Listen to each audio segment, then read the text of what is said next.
Yes, this is JP on my YouTube channel, and it is before the sun even starts cracking. And I was gonna go over this right here because a lot of people, as you see on forensic files, now I've never in my life brandished a firearm outside, and I'm not going to. And I don't have a firearms collection. But I think everybody does need to keep one self-defense pistol. Now, do I have a whole flurry of guns? No, I don't. I do not have a collection of AKs and ARs and stuff like that.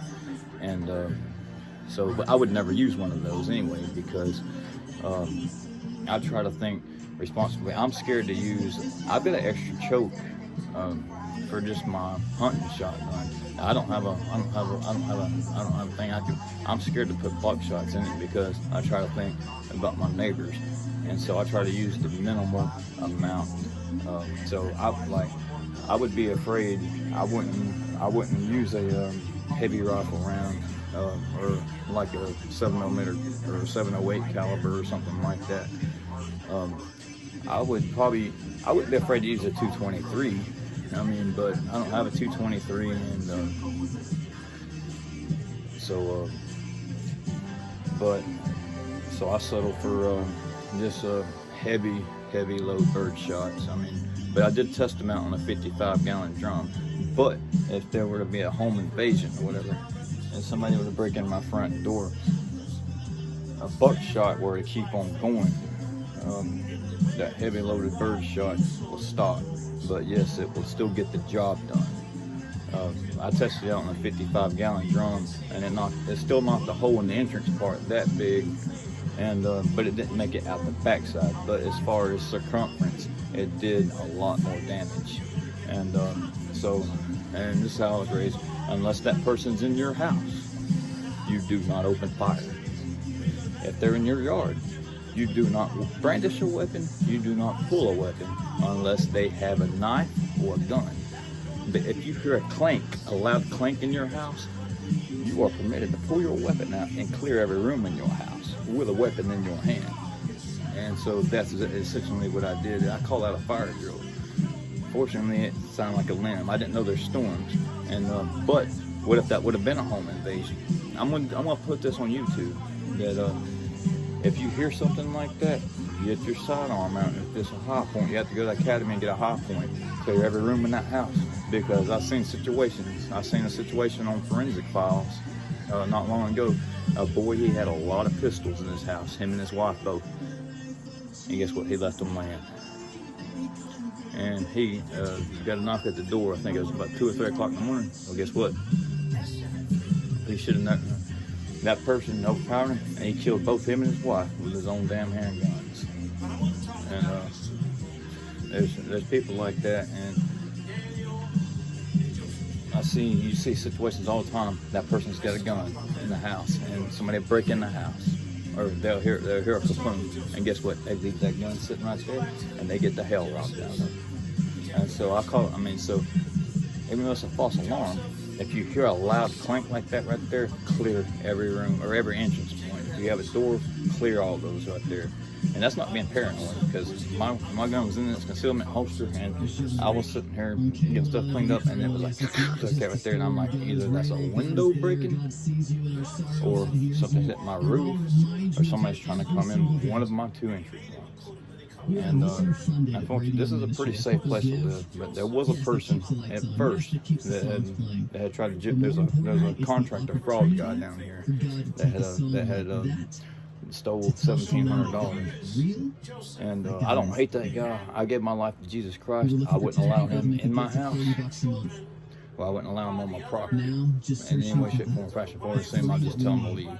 And he's not. Some people will do that, just trying to get up under your skin. But anyways, but what if that would have been a home invasion and I wasn't ready? You get caught with your pants down. So anybody else on here, if you ever hear a loud clank, I don't care whether it's a home invasion or not, you get that gun off the bedstand and you at least put it in your concealment holster, and you go to your house and you check your entry points.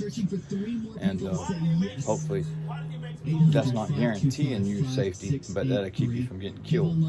And thankfully, I'm pretty sure that was just a limb clanking on the roof, because there's limbs out there. I didn't know we were having storms, so it sounded like that it was a limb clank. It must have been a limb clanking. But what if it wasn't?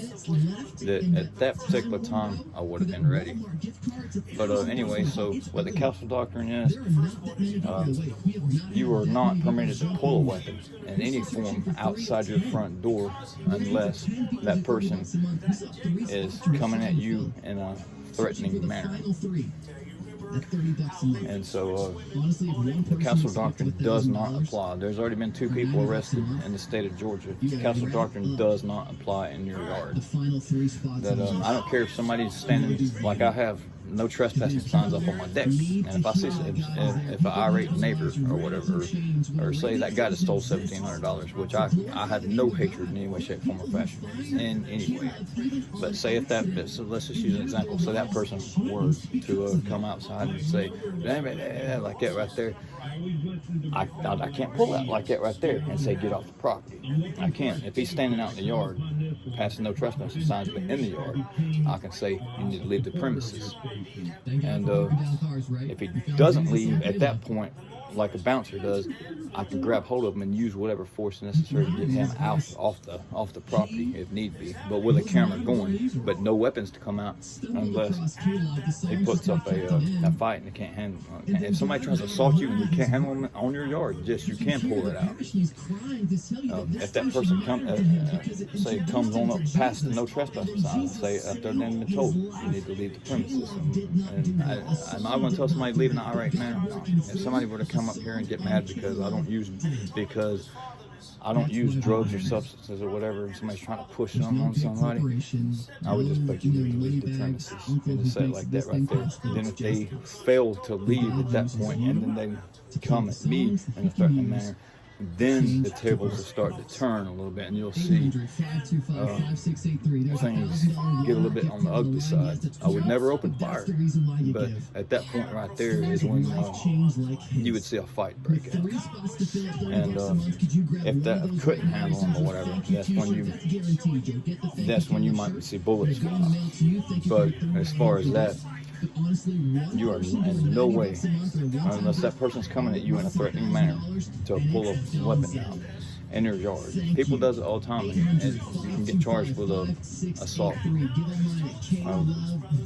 don't know what the exact assault charge is, but that's the way the law is. And I've never done that before, and I'm not going to. But when you hear a clank like that right there, don't get caught with your pants down, because it's bad nowadays on the news. People's getting robbed all the time, left and right. So I'm gonna upload this right here. So if you hear something like that, there, keep in mind, be mindful of what the castle doctrine is. Don't ever pull a trigger unless you got to, unless it's solid self-defense. Anyways, peace and God bless. And shoot safe.